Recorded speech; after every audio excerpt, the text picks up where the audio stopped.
L'école est-elle neutre? C'est une question que j'ai été amenée à me poser plusieurs fois dans ma vie, notamment du fait de ma propre expérience. En maternelle, en primaire, au collège et au lycée, j'ai été scolarisée dans l'enseignement privé catholique. C'est-à-dire qu'une attention toute particulière était portée à la façon que les filles avaient notamment de se vêtir. Pas le droit aux débardeurs, et encore moins aux jupes au-dessus du genou. Et puis on avait des cours de catéchèse, un enseignement de ce qu'est la religion catholique, qui était réservé à certaines heures. Sauf que j'ai rapidement constaté que ce rapport à la catholicité venait aussi s'incruster au sein d'autres moments qui auraient dû, normalement, être sanctuarisés comme des moments d'éducation, notamment lors des cours liés à l'éducation à la vie affective et sexuelle. Pendant un cours au collège, je me souviens que c'était une association catholique qui avait été responsable de nous donner l'un de ces derniers. Et j'ai le souvenir de quelques petites dingueries. Par exemple, on nous expliquait que les filles et les garçons avaient un cerveau différent, que le cerveau des filles était une seule et même masse qui était occupée à penser un petit peu constamment à tout, mais aussi à son partenaire.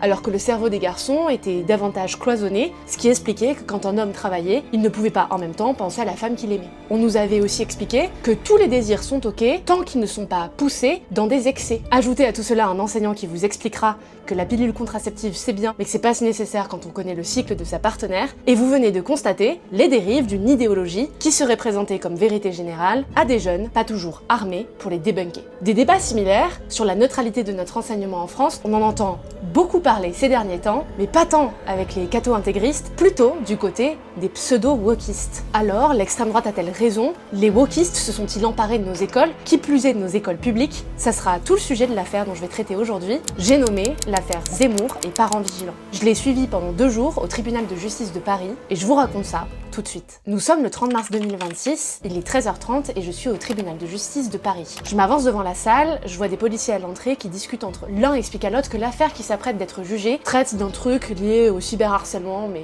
il est pas trop au courant. On m'explique que la salle n'est pas tout de suite ouverte, alors je m'assois sur un banc pour attendre, et à côté de moi, il y a un homme qui est très stressé. Je vois qu'un de ses 2 pieds tremble. Il est en train de relire en boucle une déclaration qui est écrite en caractères énormes sur une fiche A4. Je me doute qu'on est probablement au même endroit, notamment du fait de son outfit et de sa dégaine, parce que oui, pardon, pas de délit de faciès, mais il avait quand même un petit peu la tête d'un militant reconquête. Et vous le verrez, c'était bien le cas. Cette affaire, je la trouve tout particulièrement intéressante. Disons que le cyberharcèlement de l'extrême droite, je l'ai connu quelques fois, et pouvoir observer comment ces faits sont jugés, et surtout par qui ils sont commis, éveille en moi une certaine forme de curiosité. La salle s'ouvre, tout le monde rentre. Et c'est là que le théâtre de l'audience commence à s'activer. Il y a une grande quantité d'avocats parce qu'il y a une grande quantité d'accusés. Le public est aussi bien chargé. D'un côté, la team de l'extrême droite. Des militants, mais pas que, il y a aussi des cadres de parti et des élus de la République. On y reviendra. De l'autre, des profs, en masse. Ils sont plusieurs dizaines, pour certains organisés en syndicat, à être venus soutenir la personne qui est dans ce procès, partie civile. L'homme à côté de qui j'étais assis est de nouveau dans le tribunal, juste en face de moi. Un autre vient le saluer et lui demande si ça va, ce à quoi il répond que ça pourrait mieux aller.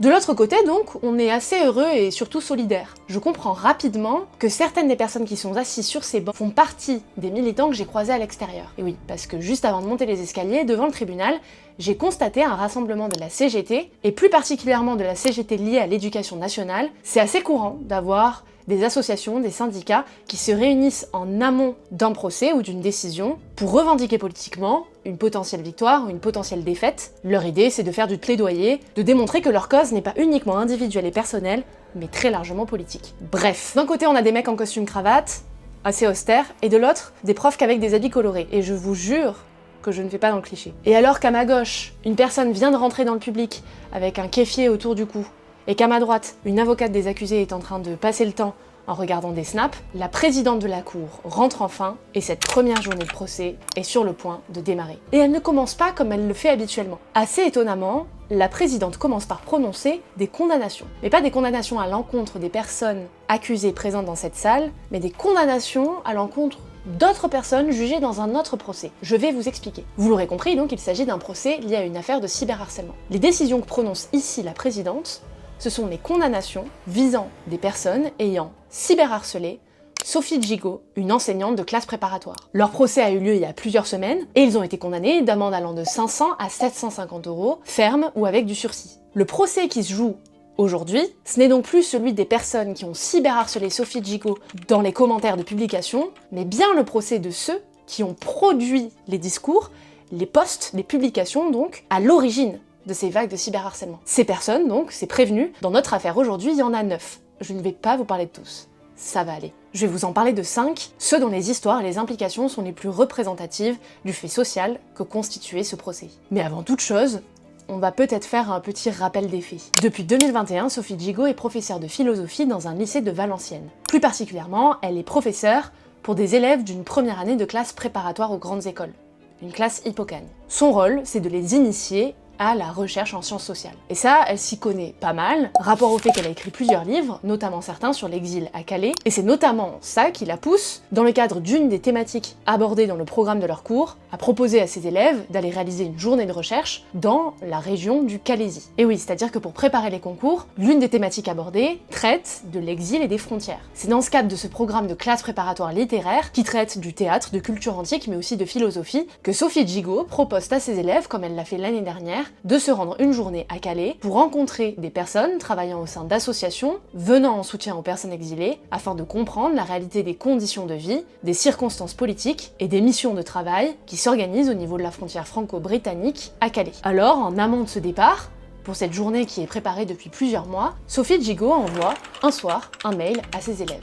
Dans ce mail, elle leur rappelle plusieurs choses, de mettre des habits chauds, de prévoir des affaires imperméables, et puis aussi, s'ils le désirent toujours, de venir avec les habits qu'ils avaient pour volonté de donner aux personnes exilées. En fait, l'an passé, quand Sophie Gigot a proposé cette journée de recherche à ses étudiants, ces derniers se sont mobilisés, tout seuls, de façon autonome, en organisant une collecte de vêtements, dans l'objectif de les donner aux personnes exilées. Alors l'année suivante, quand Sophie Gigot a organisé la même journée, elle a évoqué cette possibilité à ses étudiants, qui s'en sont saisis et qui l'ont organisée, pour ceux qui le souhaitaient, conjointement avec elle, afin de donner une nouvelle perspective à cette journée. Sauf que ce mail, apparemment, il aurait froissé un étudiant, qu'il a envoyé à une association Parents Vigilants. Les Parents Vigilants, c'est une association de parents d'élèves qui ont tout de même une particularité, c'est qu'ils sont très proches de Reconquête. Et c'est là que tout s'enclenche. Parents Vigilants diffuse un communiqué, à la suite de quoi les politiques s'en emparent, une antenne départementale de Reconquête rédige un communiqué de presse dont les détails seront partagés par des élus et des militants du RN dans des groupes Facebook de partis et sur leur compte personnel. Un autre site internet, Riposte Laïque, s'en saisit et rédige lui aussi un article. Éric Zemmour, qui figure au nombre des prévenus dans cette enquête, n'hésite pas à prendre son téléphone et à suppléer les efforts des autres avant lui par des tweets. Et dans les espaces commentaires de chacune de ces tribunes, les propos violents se démultiplient. Si bien que la journée de recherche à Calais ne peut qu'être annulée, car il n'y a aucune façon d'assurer aux étudiants qu'elle pourra être assurée en toute sécurité. Pourtant, dans le programme de la journée, il n'avait jamais été fait mention d'un quelconque atelier de propagande. L'idée, c'était surtout de rencontrer des personnes qui travaillaient dans l'association L'Auberge des Migrants, ainsi que la figure de Mamie Charge, qui est très connue dans la région parce qu'elle ouvre son garage à des personnes exilées qui voudraient charger leur téléphone tout au long de la journée. On déclare qu'elle met en danger ses élèves et qu'elle apprendrait aux enfants à se faire remplacer, et pour cause, c'est-à-dire que les termes utilisés dans les communiqués de l'extrême droite ont permis un certain flou de se créer. Les communiqués laissent penser que la réalité des faits constituait plutôt en une professeure de philosophie au lycée qui aurait emmené ses élèves mineurs en plein cœur d'un camp de réfugiés, les jetant ainsi dans les griffes du danger. Sauf que la réalité, elle est quand même assez éloignée. D'abord, ce ne sont pas des élèves de primaire, de collège ou de lycée, mais plutôt des étudiants de l'enseignement supérieur. Ensuite, il ne s'agit pas d'une sortie scolaire, comme cela a été mentionné dans le communiqué de Reconquête, mais plutôt d'une véritable journée de recherche. Et puis enfin, le sujet, ce n'est pas de visiter des camps de réfugiés, mais seulement de rentrer en contact avec des représentants d'associations pour mieux saisir leur mission. Et c'est-à-dire que sur Twitter, Éric Zemmour a tout de même écrit que Sophie Gigot participait à un mouvement de grand endoctrinement favorisant le grand remplacement. Et avec près de 1132 retweets et 26 citations, il se doutait probablement qu'il éveillerait certains débats sur la réalité de ces idées wokistes qui s'incrusteraient dans les lycées subventionnés par les régions et sur la prégnance d'une idéologie pro-migrant à l'école, comme ce fut notamment le titre d'un débat chez CNews, concernant cette même affaire. Cette affaire a largement secoué les médias. Sophie Gigot a reçu le soutien de beaucoup de ses élèves, de sa propre inspection générale, aussi de bien des intellectuels, dans une tribune au Monde. Mais tout cela, ça ne répare pas les conséquences de commentaires qui ne laissent pas indemnes. Et vous ne le savez probablement pas, et vous pouvez être tenu pour responsable des commentaires qui sont laissés sous une publication dont vous êtes l'auteur. Et pour mieux comprendre cela, je vais vous parler très rapidement d'un arrêt de la Cour européenne des droits de l'homme, l'arrêt Sanchez. C'est un arrêt qui concerne un élu du RN à Beaucaire. Sur la page Facebook de ce dernier, une publication avait créé une forme de remue-ménage. De nombreux commentaires insultants et racistes avaient été déposés. L'une des personnes concernées par ces commentaires avait poursuivi Julien Sanchez, qui l'a contesté puisqu'il considérait ne pas pouvoir être tenu pour responsable de propos qu'il n'avait pas lui-même tenus. Le fait est que c'est pas exactement comme ça que ça marche. C'est-à-dire que si l'on peut démontrer que vous aviez raisonnablement connaissance du fait que votre publication ou votre page aurait pu susciter ce type de commentaires, mais aussi du fait que vous saviez pertinemment que ces commentaires avaient été déposés, puisqu'il n'y en avait pas non plus des milliers, tout en ayant fait le choix de ne pas les supprimer, d'autant plus après que l'une des personnes vous les demandait, dans ce cas-là, vous pouvez effectivement être tenu pour responsable, car la modération est l'une de vos responsabilités. Mais alors en plus, si vous faites de la diffamation, il ne peut y avoir qu'un cumul des infractions. Maintenant que notre point est fait, rencontrons les différentes personnalités des 5 prévenus que j'ai décidé de vous présenter. Audition du premier prévenu, ou plutôt de la première prévenue, Séverine Dumini, c'est une de ses parents vigilants, une de ses parents d'élèves d'extrême droite. Elle commence d'emblée sa déclaration en expliquant qu'elle ne voudra pas répondre aux questions. Elle a un texte tout préparé, mais elle ne veut pas qu'on puisse l'interroger. C'est dans son droit. Vous avez tout à fait le droit de dire que vous ne répondrez pas aux questions. Elle commence par souligner le fait qu'elle est venue. Parce que oui, effectivement, bien des accusés ont décidé de ne pas se rendre à ce procès. C'est notamment le cas de l'un d'entre eux, Éric Zemmour. Pour elle, il était évident qu'il fallait se déplacer, et ce, uniquement par respect pour l'institution judiciaire. Elle continue en expliquant qu'au nom de la protection de l'enfance, elle refuse que l'on fasse de la politique à l'école.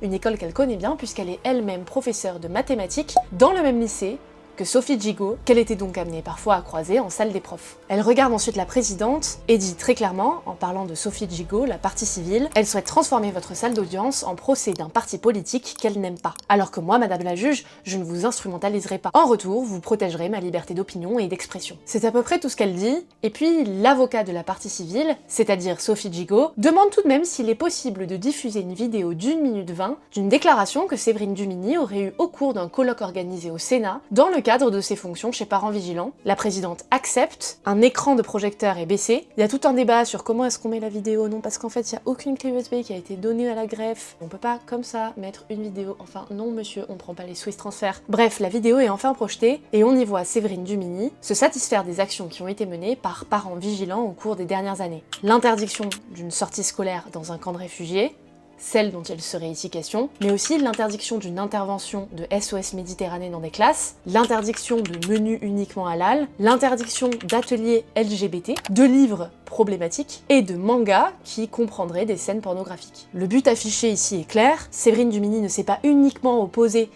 à l'organisation d'une journée parce qu'elle considérait qu'elle portait atteinte à un principe de neutralité, elle l'a bien fait pour des raisons politiques. On passe à l'audition du prochain prévenu. Simon Flao. Lui, il était délégué départemental Nord chez Reconquête. Il a quitté le parti en mars 2023, alors qu'il y était depuis sa création en 2021. Il explique qu'il n'était pas particulièrement en phase avec tous les comportements tenus par les personnes qui composaient ses rangs. Selon lui, sa tâche de délégué départemental, ce n'est rien d'autre que de se faire le relais auprès des médias des décisions prises par le national. Et c'est ce qu'il a fait en apposant sa signature à un communiqué de presse, dont on lui avait bien dit qu'il avait été validé par un service juridique, ce qui lui permet de démontrer qu'il était rassuré, mais surtout convaincu qu'il agissait en toute légalité. D'après lui, tout cela est bien né d'une remontée provenant d'un élève de la classe de Sophie Gigot. Enfin, d'un élève et de sa mère. Le jeune homme disait avoir trop peur pour s'opposer à un tel projet en classe, notamment ce qui a expliqué que le projet de sortie a été signalé par Parents Vigilants. Simon, il dit avoir signé le communiqué et puis ensuite entrepris un travail de recherche quant à sa matérialité. Il a effectivement rencontré ce jeune homme de la classe de Sophie Gigot qui avait l'air tout particulièrement perturbé par cette idée de collecte de vêtements. Parce que lui, ce qu'il conteste, ce ne sont pas les études, mais l'ambiguïté avec la politique. En gros, Sophie Gigot fait-elle des études ou fait-elle du militantisme? Bah oui, c'est-à-dire qu'elle est aussi militante auprès de la Ligue de l'enseignement et fondatrice d'une association qui s'appelle Migraction 59. Selon lui, tout ça, ça met à mal la neutralité du service public de l'enseignement. C'est vous dire, il a poussé l'enquête si loin qu'il a même contacté le rectorat. Bon, celui-ci ne lui a pas répondu, et puis il n'a pas contacté l'établissement non plus. Quand on lui demande comment il a réagi aux commentaires violents qui ont été apposés sous ses publications, il répond qu'il a lui aussi été confronté à ce genre de comportement de la part des gens de son propre camp, et que c'est notamment ce qui a expliqué son départ de ses rangs. Pour lui, il y a une véritable hystérisation du débat politique. Il le dit clairement, on ne peut plus rien dire, sinon je ne serai pas ici. Selon lui, l'école doit rester un sanctuaire. Mais c'est là qu'on l'interrompt. Sophie Gigot n'est pas professeure des écoles, elle est enseignante dans le supérieur. Simon répond « Je vois bien où vous voulez en venir. Mais pour moi, l'école, c'est au sens large. Où peut-on poser la limite du militantisme? Une militante dans la vie peut-elle être neutre dans son enseignement? Et là, l'avocat de la partie civile l'interrompt. Vous dites que l'on ne peut pas regarder sans ambiguïté une militante qui serait aussi professeure, mais alors quid de Séverine, qui est quand même militante chez Parents Vigilants en poteau avec Reconquête, et qui est professeure elle-même? Simon rétorque que c'est quand même pas la même chose parce que Séverine est prof de maths, et que c'est pas vraiment une matière qu'on peut wokiser ça. Ensuite, la présidente lui pose des questions sur sa situation personnelle. Bah oui, parce qu'en fait, le quantum de la peine, c'est-à-dire de l'amende que Simon serait probablement amené à payer, dépend notamment de ses capacités financières et des charges qu'il a à payer. Ça, c'est pour s'assurer que ce soit contraignant de la même façon pour tout le monde. Et que le plus riche ne se retrouve pas immunisé quant au poids très léger que l'amende viendra lui imposer, sans que le pauvre ne soit non plus abusément lésé. Bref, c'est au moment où il évoque ses enfants qu'il se met à pleurer. Il dit avoir subi du harcèlement et que ses enfants, par extension, en ont subi aussi. Il déclare avoir laissé cette période derrière lui et espérer pouvoir passer à autre chose après ce procès. Son casier judiciaire est évoqué, sur ce dernier sont inscrits des faits de violence et de détention d'armes non déclarées. Audition du troisième prévenu, Alexandre Dufossé, député RN depuis juin 2024. Lui, il était signataire d'un communiqué qui a été diffusé sur un groupe Facebook du RN, un parti dont il est membre depuis 2018. Il dit avoir découvert l'existence du Sophie Gigot Gate sur internet et avoir voulu apposer sa vision politique du problème par le biais d'un communiqué. Parce que selon lui, c'est ça, son travail. Pour lui, c'est simple, une collecte et une distribution de vêtements, c'est une tâche d'humanitaire et pas d'enseignant. Sinon, c'est ce qu'on considère être la propagande d'une idéologie, ce qui ne fait pas sens quand on prend en considération la neutralité de l'enseignant. Ce qui est intéressant d'ailleurs parce que les professeurs du supérieur ne connaissent pas les mêmes obligations en termes de neutralité que ceux du lycée. On considère que vous êtes majeur et vacciné, en capacité de voter, et donc un enseignant à l'université qui exprime son opinion, ce n'est pas un problème. Mais pour Dufossé, oui. Revenons-en au communiqué. C'est là que ça commence à se corser. Parce que lui, il explique qu'il n'est pas responsable des commentaires haineux qu'il a provoqués, étant donné qu'à aucun moment dans le communiqué, le nom de Sophie Gigot n'est cité. Sauf que voilà, vous ne citez peut-être pas son nom, lui répond un avocat, mais vous donnez quand même celui de son lycée, de sa matière, de sa classe et de son association. Dufossé répond que ce sont des éléments de contexte dont elle fait elle-même la publicité et qui sont nécessaires à la compréhension du communiqué. Pour lui, elle écrit des livres pro-migrants et elle les amène dans un camp de migrants. Il est évident qu'il ne peut y avoir qu'un lien de cause à effet entre ces deux idées. Quand on expose Dufossé face au fait que le principe de neutralité n'est pas le même dans l'enseignement supérieur qu'au lycée, celui-ci rétorque que si, ça devrait, et que de toute façon il ne se sent certainement pas responsable du harcèlement subi par Sophie Gigot parce que son poste à lui n'a fait que 9 partages. À un moment donné, il y a un avocat de la partie civile qui pose une question à Alexandre Dufossé et qui lui demande si, selon lui, la migration est une cause de souveraineté nationale. Alexandre Dufossé a l'air un petit peu énervé. Et il regarde cet avocat, qui n'est pas n'importe quel avocat, mais Raphaël Kampf. Il lui répond « Vous étiez candidat à NFP aux élections que j'ai gagnées, monsieur Raphaël Kampf, et votre question est hors sujet. C'est à ce moment que je pressens que ce procès ne va pas être qu'une opposition entre idéologues et enseignants, mais bien entre deux visions, deux parties du combat politique. » Raphaël Kampf insiste. Il lui demande si selon lui la migration est une cause de souveraineté nationale, et si Alexandre Dufossé a pris la peine de lire le programme de Sophie Gigot. Dufossé répond qu'il n'en a lu que les titres. Sauf que voilà, Alexandre Dufossé ne sait pas combien d'heures de philosophie sont enseignées aux étudiants par semaine. Il n'a aucune idée du cœur du contenu qui est étudié, ni de ce en quoi constitue véritablement un travail de recherche. Et puis, il n'a pas contacté l'enseignante non plus pour avoir plus d'explications. Bref, ça fait beaucoup là quand même.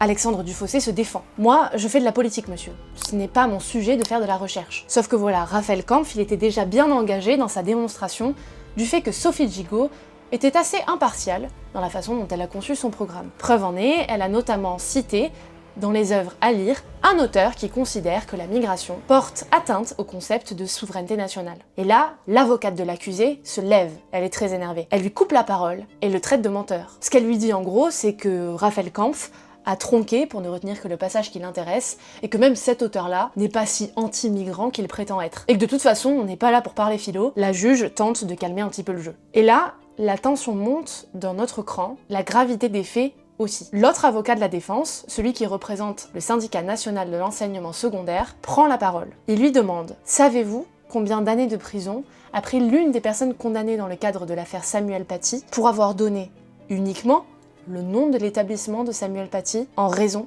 d'une opposition politique? » Bien la réponse, elle est dure, 15 ans de réclusion criminelle. L'idée qu'essaie de présenter ici la partie civile, c'est que les faits commis par les harceleurs de Sophie Gigot, en raison du partage de ces informations, qui ne consistaient certes pas en son prénom et en son nom, mais qui la rendaient tout de même très identifiable, auraient pu être bien plus graves. Et qu'Alexandre Dufossé, il devrait presque être content de risquer d'être condamné pour des chefs d'accusation aussi légers. La défense continue. Selon vous, les lycéens ont-ils le même rapport aux enseignants qu'à la fac? Dufossé répond, selon moi oui, mais bon, Après tout, j'ai jamais été à l'université. Et là, quelque chose de magistral se passe. L'avocate de la défense lui tend une perche qu'il ne parvient pas à saisir. Elle lui demande si Alexandre Dufossé n'était pas particulièrement inquiété de la pression que pouvaient ressentir les étudiants de Sophie Gigot quant aux répercussions qu'une opposition vis-à-vis de son projet aurait pu avoir sur leur notation. En gros, ce qu'elle dit, c'est qu'au moins à l'université, quand vous faites un examen, vos copies sont anonymisées. Mais que le problème, c'est que quand vous êtes à la prépa, et donc au sein d'un lycée, ce n'est pas le cas. Ce qui peut impliquer que vous ressentiez une certaine appréhension quant à la prochaine note que vous recevrez, si vous l'ouvrez un peu trop. Donc, est-ce pour cette raison, Alexandre Dufossé, que vous vous inquiétiez? Lui répond que bah non, il sait pas, et il a pas trop compris la question d'ailleurs. Son ultime argument, c'est de dire que lui, en soi, il n'a rien contre les personnes en situation d'extrême pauvreté. Puisque voilà, il est lui-même engagé à la protection civile du Nord, qu'il a participé à des transferts par bus de personnes exilées de Grande-Synthe vers d'autres régions, dans ce qu'il considérait être le volet humanitaire d'une action réalisée conjointement aux forces de l'ordre. On dirait presque qu'on veut donner l'impression qu'il est lui-même pro-migration, pour justifier que son problème n'est pas tant la vision qu'il a de ce sujet-là, mais bien uniquement celle qu'il a de la neutralité de l'enseignement. Quand on lui demande combien il gagne par mois, Alexandre Dufossé répondra qu'en combinant ses indemnités parlementaires à ses indemnités liées à sa position d'élu municipal, il toucherait environ 9 000 € par mois. Et puis l'audition du dernier prévenu, c'est celle de Joshua Auchard. Lui, il est sénateur RN également. C'est le directeur de publication de la fameuse page Facebook. Pour lui, ce qui lui pose problème à nouveau, c'est vraiment l'action militante de donner des vêtements. Je trouve ça intéressant depuis tout à l'heure, la dichotomie qu'on fait entre militant et humanitaire. Pourquoi donner des vêtements ne serait pas-il uniquement humanitaire? Est-ce que c'est parce qu'on les donne spécifiquement à des personnes migrantes? Lui, il répond en disant que, selon lui, humanitaire et militant, c'est la même chose. Et d'ailleurs, il enfonce le clou en disant qu'il l'a fait lui-même avec la protection civile, mais qu'au moins, il n'a pas utilisé de l'argent public pour le faire. Et quand on lui dit que quand même c'était pas très futé de partager un communiqué dans lequel Sophie Gigot est facilement identifiable du fait des informations partagées par Reconquête, lui répond qu'elle n'est pas identifiable à cause de ses informations, mais bien du fait de son militantisme. Et qu'il y en a qui sont plus discrets. Cette courte audition se termine par la lecture de son casier judiciaire, qui comporte notamment des faits de violence suivis d'une incapacité n'excédant pas 8 jours sur la personne du conjoint. Maintenant, on en a fini des prévenus, parlons un peu des témoins, c'est-à-dire les autres professeurs, mais aussi des élèves. Le premier qui a entendu, c'est Éric Fassin. Il est professeur de sociologie à l'université Paris 1, et il est un peu réticent au fait de dire son adresse devant la juge quand elle lui demande, parce qu'il craint des répercussions, étant donné qu'il reçoit déjà de nombreuses menaces de mort de la part de l'extrême droite. Lui, c'est un expert de la question, puisqu'il a rédigé 2 ouvrages sur l'anti-intellectualisme, le sujet de la neutralité et de l'engagement, ainsi que de la liberté académique, et il préside aussi une association sur ce sujet.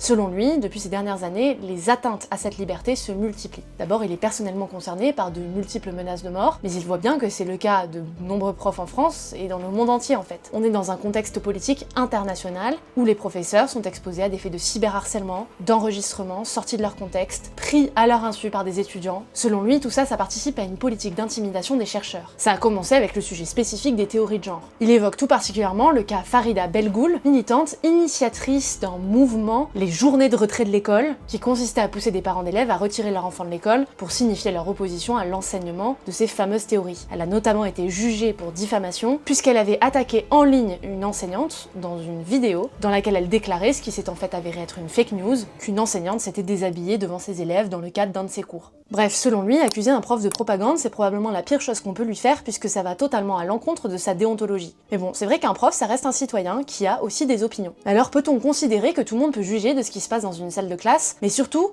est-ce qu'au fond, on fait pas aussi un peu carrière politiquement en dénonçant une pseudo-absence de neutralité, assez paradoxalement? C'est là qu'il cite Weber. Selon lui, au nom de ce penseur, on peut pas rechercher une quelconque neutralité. Personne n'est neutre, on est souvent amené à diffuser ses idées sans le dire, voire même sans le savoir. Ce qu'on doit à tout prix rechercher, ce n'est pas la neutralité, mais l'objectivité, la rigueur, la fiabilité sourcée. Et là, en l'occurrence, ce projet de journée de recherche, c'était pas celui uniquement de Sophie Gigot, mais celui de tout un établissement. Un projet qui engage même l'éducation nationale avec elle. Sauf que voilà, ce qu'a fait l'extrême droite ici, c'est une véritable technique d'intimidation. Pour imposer nos valeurs à l'éducation nationale, on s'attaque à un individu. Et c'est là qu'il s'arrête sur le tweet d'Éric Zemmour, qui n'est pas beaucoup évoqué depuis le début, le grand endoctrinement au service du grand remplacement. Là encore, l'extrême droite joue sur sa tentative d'imposer un récit déjà idéologique, celui du grand remplacement, qui est à l'origine conspirationniste. Sauf que cette théorie, on le sait aujourd'hui, elle tue. Elle provoque des attentats dans des synagogues, dans des mosquées, et notamment des intimidations vis-à-vis des enseignants qui ne participeraient pas à la propager. Selon Éric Fassin, les hommes qui sont assis à sa droite, ce sont des responsables qui revendiquent être irresponsables, dans le sens qu'ils sont fiers de leur fonction politique, mais ne veulent pas faire face à la charge de la responsabilité qu'elles impliquent. C'est pas très courageux selon lui. La personne qui fait vraiment preuve de courage ici, selon lui, c'est Sophie Gigot, qui a osé les dénoncer. Selon lui, c'est simple, depuis une loi de 1984, on peut être à la fois fonctionnaire et citoyen. On peut être à la fois philosophe et militant. Et on n'écrira pas sa tribune comme on écrit son article scientifique, la finalité n'est pas la même. L'avocate de la défense intervient pour lui rappeler quelque chose. Elle lui demande s'il se souvient du soutien qu'il a apporté à Taha Bouafs dans le cadre de son affaire pour injure publique. Alors, si vous êtes comme moi, vous ne savez pas de quoi elle parle. En fait, en juin 2020, le journaliste Taha Bouafs a qualifié d'arabe de service la policière Linda Kebab, à qui il reprochait d'être la caution arabe du déni de racisme de la police. On comprend bien que les deux faits n'ont rien à voir, et que la seule volonté ici, c'est de le mettre mal à l'aise et de tenter de démontrer une forme d'hypocrisie chez lui. Il répondra qu'il n'a pas soutenu Taha Bouafs, mais qu'il a uniquement été le témoin sollicité par ce dernier, et rajoute que la justice a sa logique qui n'est pas toujours celle de la science sociale, et qu'il est dommage que l'avocate soit plus intéressée par une affaire qui a déjà été jugée. La seconde témoin, elle s'appelle Sarah, et elle, c'était une étudiante de Sophie Gigot. Elle devait faire partie de ces étudiants qui allait faire cette journée de recherche à Calais. Sauf que voilà, pour des raisons de sécurité, elle a fini par en être privée. Pour elle, c'était une des nombreuses initiations à la recherche à laquelle elle a été amenée à se frotter dans le cadre de ce cours. Elle a notamment rédigé un mini-mémoire sur la question migratoire entre l'Inde et le Pakistan. On traitait donc pas que de Calais. Elle explique que quand elle a appris que la sortie avait été annulée pour des raisons de sécurité, ça l'a fait réfléchir sur son éventuel futur statut de prof à elle, en voyant que la sienne était en train de se faire menacer. Et que pour pallier à l'absence de cette journée, ce sont des bénévoles de Calais qui sont venus eux-mêmes dans les classes pour raconter ce qu'ils y voyaient. Et que 2 ans plus tard, assez ironiquement, le thème abordé en classe, c'est bien le thème qui est tombé au concours. Les avocats de la partie civile commencent à lui poser des questions. Assez ironiquement, ils commencent en rigolant, en lui demandant si c'est bien elle le produit de l'endoctrinement de Sophie Gigot, la chose de sa professeure, qui lui a d'ailleurs donné une note de 8 sur 20 à son mémoire, en dépit de son enthousiasme quant à l'étude de la question migratoire. Elle décrit un climat relativement apaisé en classe où tout le monde pouvait présenter ses idées. Un avocat lui demande si elle ne trouve pas ça assez étonnant que pour le RN, on ne peut même pas aller à Calais sans être endoctriné à 18 ans, lorsque d'après Bardella, il faudrait tout de même abaisser la responsabilité criminelle à 16 ans. La jeune femme répond qu'elle ne veut pas répondre à cette question, tout simplement parce qu'elle n'aurait pas véritablement le temps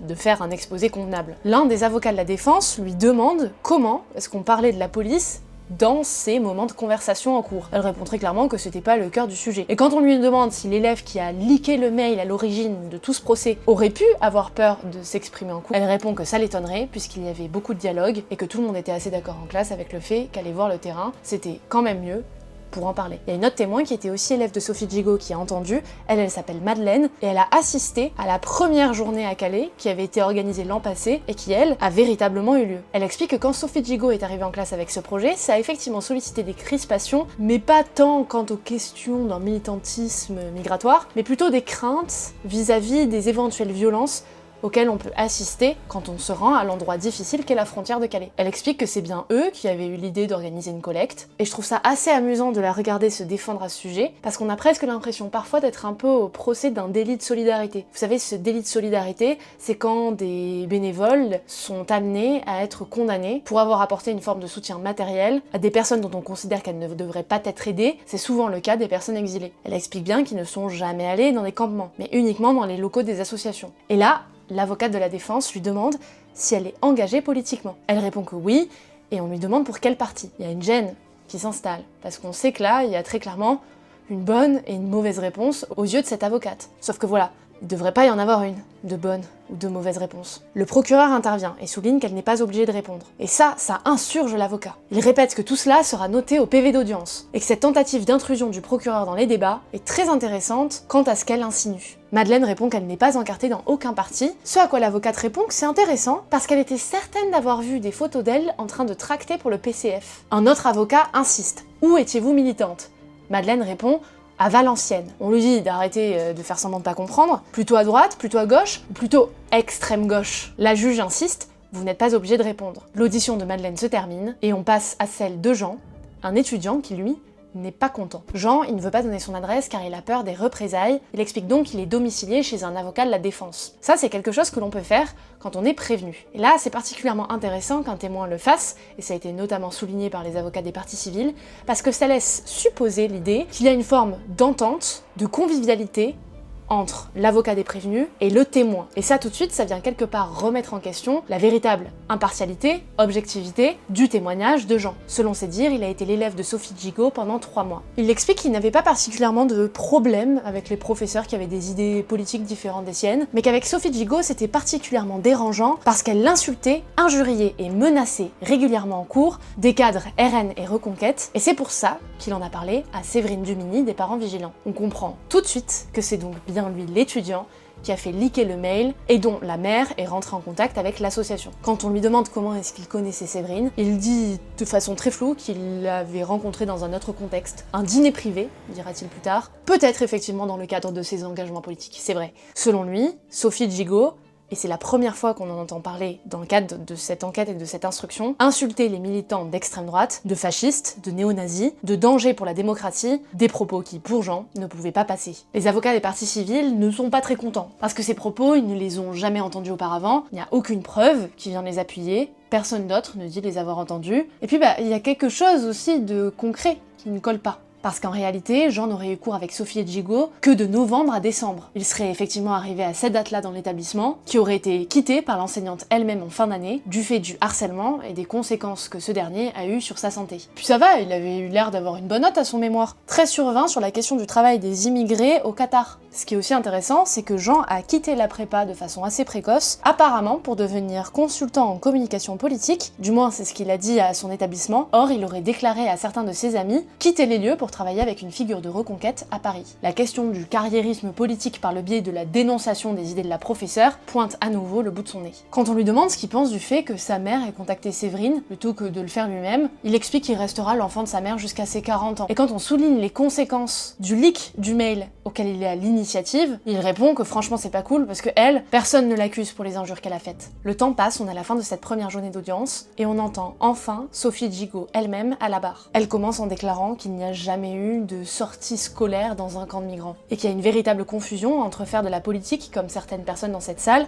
et faire de la philosophie politique, c'est-à-dire parler à la fois de Hobbes, de Montesquieu, sans pour autant être à la fois pour la monarchie absolue et le régime parlementaire. On n'est pas là pour former des opinions, mais des pensées, et mettre ainsi en regard la figure de l'étranger selon Hobbes et sa conceptualisation de la citoyenneté. Bref, sa première réaction quand elle a lu le communiqué, ça a été de se demander ce qui se serait passé s'ils avaient étudié Marx, qui est effectivement au programme des terminales, et que pour elle, une action de collecte, ce n'est rien d'autre au fond qu'une éducation à la citoyenneté et à la solidarité. Et que c'est étonnant parce que cela n'avait pas posé problème quand une même collecte avait été organisée en soutien aux personnes ayant fui l'Ukraine. Et que c'est assez dingue parce qu'un communiqué qui comprend des mots comme enfants et camp de migrants, qui sont tous les deux erronés, ont carrément fini par être le sujet d'une émission de Cyril Hanouna. Tout ça, ça a provoqué chez elle 10 jours d'interruption de travail, suivi d'un arrêt de 6 mois et une mutation vers un autre établissement. Elle tient à rappeler qu'elle n'a donné que 12 heures de cours à Jean. Pour elle, le désaccord c'est très positif en philosophie. Et elle le dit bien, c'est la première fois que j'entends la voix de Jean, et j'aurais aimé qu'il m'en parle plus. Pareil pour Séverine, qui la croisait pourtant régulièrement dans la salle des profs sans jamais rien dire. On pourrait se demander pourquoi attendre d'être dans une salle d'audience médiatisée pour le faire. Peut-être que ce qui les intéressait, c'était pas véritablement la pédagogie. Et que le propos diffamatoire, c'est exactement ce à quoi la philosophie veut répondre. En fait, selon elle, il est triste que l'on n'ose même plus parler en cours de la question migratoire, du fait de la mainmise idéologique de certains acteurs sur ce sujet, et qu'elle a toujours reçu le soutien de son institution à tous les niveaux. Elle a même été élue,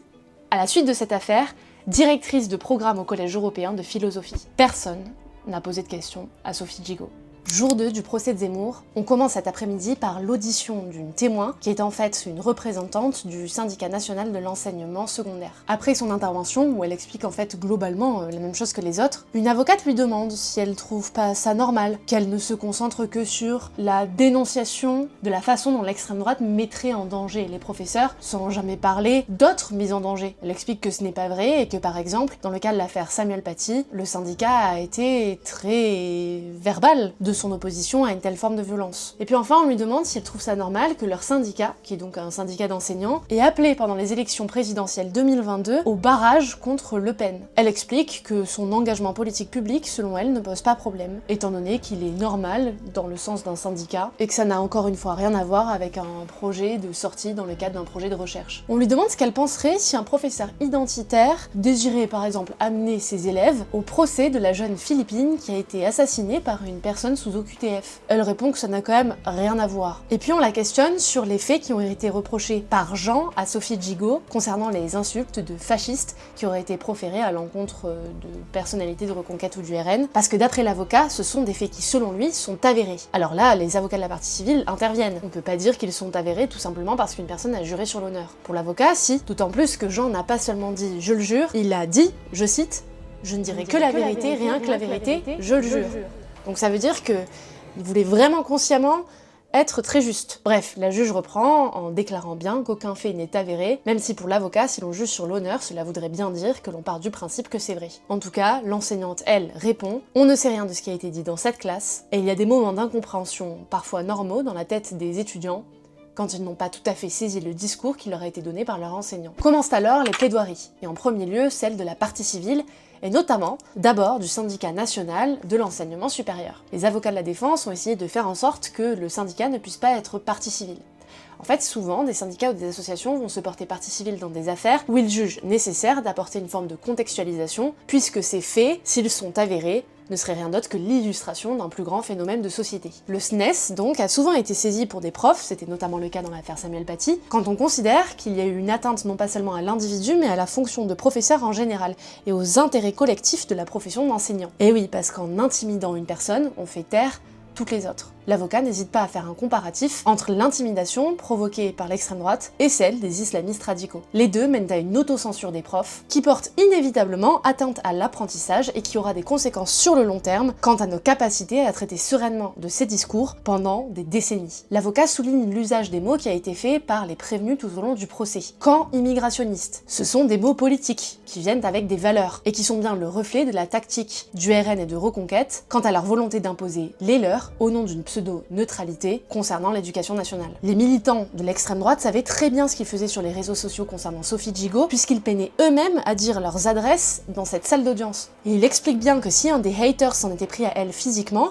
on aurait pu avoir affaire à une nouvelle affaire Samuel Paty, puisque dans le cas de ce dernier, ce n'était effectivement que l'adresse de son établissement qui avait été aussi partagée. Et qu'on pourrait même pousser le bouchon plus loin et considérer qu'il y a eu association de malfaiteurs. Pour lui, c'est simple, ce procès, ce n'est rien d'autre que la bande-annonce du film de la vie des professeurs si l'extrême droite venait à arriver un jour au pouvoir. Puisque les gens que l'on voit ici, ce sont des femmes et des hommes qui se prennent pour l'État en limitant la liberté d'expression des autres par le biais de l'intimidation. On entend un bâillement dans la salle. Et l'avocat s'interrompt, en déclarant que c'est sûrement le sénateur qui bâille parce que ça leur arrive souvent au Sénat. Bon, en fait, c'était un de ses avocats. Pour lui, l'extrême droite pratique une épuration des idées qui ne sont pas les leurs. Et ce, par le biais notamment de la fake news, en entretenant un flou autour de l'âge des élèves, en parlant d'une école sanctuaire, quand il ne s'agit plus d'un lycée, et il pointe du doigt Zemmour, qui encore une fois est accusé dans cette affaire mais n'est pas présent, n'a pas fait le déplacement. Soit Zemmour savait qu'il ne s'agissait pas d'enfants, et dans ce cas-là c'est grave parce que c'est un mensonge, soit Zemmour ne le savait pas, parce qu'il n'a pas fait ses recherches, et peut-être que l'on peut considérer que ça, c'est encore plus grave. Il revient sur les propos du cadre régional du RN dont je vous parlais au tout début, et cette volonté de faire des titres percutantes. Selon lui, c'est bien la démonstration qu'à l'extrême droite, on sait pertinemment que le lecteur ne lira pas le contenu mais que le titre, et qu'on devrait donc porter une attention toute particulière au contenu qu'on y met et à sa fiabilité. Il dénonce la responsabilité concrète des personnes qui ont fait ces publications vis-à-vis des commentaires qui ont été publiés par la suite. Et pour ça, il s'appuie tout simplement sur les déclarations des hommes qui ont été condamnés précédemment dans le cadre du procès pour cyberharcèlement. L'un d'entre eux déclare « J'ai fantasmé en imaginant effectivement l'image d'enfants dans un camp. Le fantasme est créé par cette image que le titre a laissé supposer. » Et puis enfin, il trouve ça assez amusant que l'une des preuves produites dans le dossier de la défense soit uniquement la première et la quatrième de couverture d'un livre de Sophie Gigot sur l'immigration. Selon lui, lire un résumé d'essai, c'est le maximum que l'on peut attendre de l'extrême droite, qui étire ce qu'elle fantasme comme étant la volonté d'un opposant politique. Et c'est exactement ce qui a été fait avec cette collecte, en donnant presque l'impression qu'on allait demander aux jeunes d'aller aider les personnes exilées à traverser la Manche. Selon lui, ces postes ne doivent pas être protégés au nom de la liberté d'expression, au nom du débat public, puisqu'il ne peut pas y avoir de débat public quand il y a mensonge. Ensuite, c'est la plaidoirie de Raphaël Kampf, dont je vous parlais tout à l'heure, l'avocat de Sophie Gigot. Et il s'amuse en commençant sa plaidoirie en citant Blaise Pascal et le concept de double pensée. Dans un de ses bouquins, effectivement, Sophie Gigot explique que selon le penseur, pour certains, la nation peut être associée à la maison et qu'il serait ainsi impensable d'y accueillir des étrangers. Par là, Raphaël Kampf tente de démontrer l'ouverture de Sophie Gigot à l'exercice du pluralisme dans le cadre de ses activités de philosophe. Ce qu'on a constaté, selon lui, ici, c'est ce qu'on peut appeler la fabrique de la rumeur. Une fabrique de la rumeur qui a déjà été activée de multiples fois dans notre histoire. C'était notamment le cas avec la rumeur d'Orléans. Vous saviez, cette rumeur antisémite qui disait que des femmes étaient kidnappées dans des cabines d'essayage pour être ensuite trafiquées par des vendeurs juifs qui détenaient apparemment ces boutiques. Au moment de la rumeur d'Orléans, il y a des sociologues qui sont allés sur place, essayer de comprendre comment la rumeur est née. En fait, aujourd'hui, on n'a plus besoin de faire ce travail de déplacement, puisqu'on a juste à se rendre sur les réseaux sociaux pour comprendre de quoi est faite cette fabrique. Et il reprend les propos d'un article du Monde, dans lequel la porte-parole de Parents Vigilants a utilisé des mots très précis. Selon elle, les élèves de Sophie Gigot étaient pris en otage. Et ces mots-là, ils sont pas anodins. D'autant plus quand la personne est identifiable, et d'ailleurs, identifiée, comme on peut le constater dans les commentaires négatifs. Pour lui, tous les points de la diffamation sont réunis. Il y a un mensonge sur la réalité qu'était cette sortie, qui porte bien évidemment atteinte à l'honneur, puisqu'au-delà de tout le tintouin médiatique, de nombreux commentaires ont demandé le renvoi de Sophie Gigot de ses fonctions auprès de l'Éducation nationale. Et que sans cette première diffamation, il n'y aurait de toute façon pas eu cyberharcèlement. C'est pour ça que selon lui, ces deux dossiers ne sont même pas différents. Il souligne l'absence d'Éric Zemmour, dont on parle pas trop en fait depuis le début. Éric Zemmour n'ayant même pas écrit une lettre expliquant pourquoi il est absent, alors que cela est obligatoire d'après la procédure. Les propos d'Éric Zemmour, selon lui, ils sont d'autant plus graves car Éric Zemmour est à l'origine journaliste. Il a une audience considérable qui a augmenté après ce poste, et il a utilisé la partie civile pour diffuser ses idées de polémiste. Raphaël Kampf veut être clair. L'extrême droite, on la combat en dehors de cette salle. Ici, on veut seulement qu'elle le fasse sans mentir. Et d'ailleurs, dans les commentaires qui ont été recensés sous la publication d'Éric Zemmour, des mentions à Samuel Paty dont on parle depuis tout à l'heure, il y en a eu quelques-unes. Des personnes ayant demandé que Sophie Gigot finisse comme lui. Éric Zemmour ne pouvait pas ne pas être au courant avant de recommencer et retweeter à nouveau sur ce sujet. Et puis surtout, ce qu'il constate, c'est que Éric Zemmour, on en entend toujours beaucoup parler, sa communauté a d'ailleurs augmenté, Dufossé et Auchard sont nouvellement élus, et Séverine est devenue coordinatrice de Parents Vigilants. En fait, pour tous, ces infractions sont devenues des promotions. Et ça nous empêche de supposer qu'une quelconque forme de bonne foi de la part de ces personnes est intervenue à un moment de ce dossier. Commettre un acte de diffamation, mais de bonne foi, c'est-à-dire sans véritablement le faire exprès, ça implique d'avoir fait un minimum d'efforts d'enquête et de recherche. Ce n'est pas le cas ici. Il est certain qu'on ne peut que se tromper quand on sort des informations de son chapeau en gros.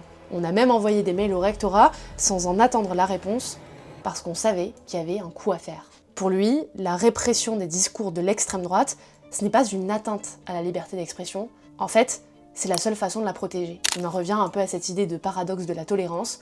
Dans une société où l'on tolère les intolérants, on se retrouve dans une société d'intolérants. La parole, en dernier, elle revient aux avocats de la défense. Ils sont plusieurs à parler. Ils commencent par déclarer qu'ils sont déçus de la présence du SNES, le syndicat dont je vous parlais tout à l'heure, qui selon eux a quelque peu pollué la séance en faisant croire à un pseudo-complot d'extrême droite. Il souligne d'ailleurs la présence de Thomas Porte, un député LFI, qui était présent devant le tribunal avec eux pour les soutenir. En fait, ce procès leur donne l'impression d'opposer les bons et les intelligents aux pseudo-fachos bêtes. Elle revient sur la plaidoirie de la partie civile en disant « Vous parliez d'une bande-annonce, mais cette bande-annonce, qui la fait, qui l'alimente, qui l'utilise ?» Selon elle, ceux qui se nourrissent politiquement de ce procès, ce n'est pas les prévenus, mais surtout la partie civile. Une avocate s'amuse du fait que la neutralité serait donc devenue ringarde.